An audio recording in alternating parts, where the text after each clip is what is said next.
கரம் மசாலா செய்ய தேவையான பொருட்கள்: தனியா,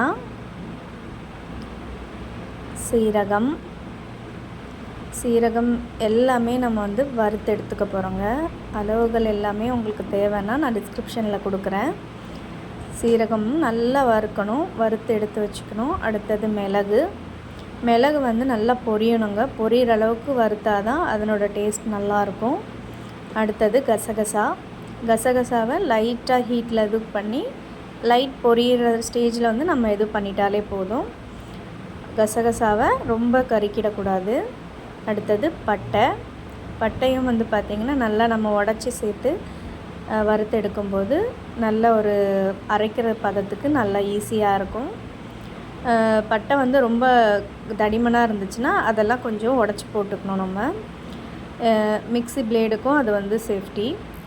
அதுக்கப்புறமா பார்த்திங்கன்னா ஏலக்காய் நம்ம ஃபுட்டில் ரொம்ப ரொம்ப முக்கியமானதுங்க. ரொம்ப ஹெல்த் பெனிஃபிட்ஸ் இருக்குது. நிறைய பசங்க ஏலக்காவை தனியாக சாப்பிட மாட்டாங்க.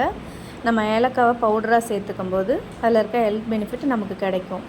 அடுத்து ஜாதிக்காய் சின்ன குழந்தைங்களுக்கு மருந்தாகவும் கொடுப்போம்.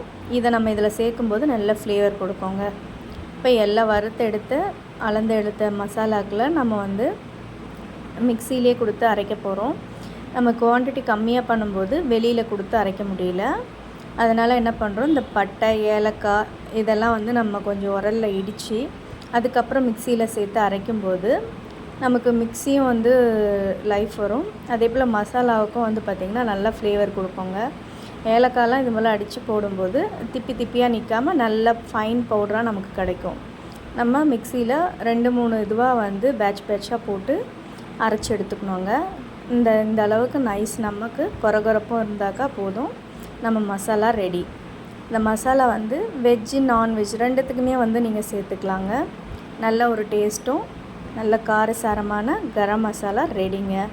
நீங்களும் ட்ரை பண்ணி பார்த்துட்டு சொல்லுங்கள். தேங்க்யூ.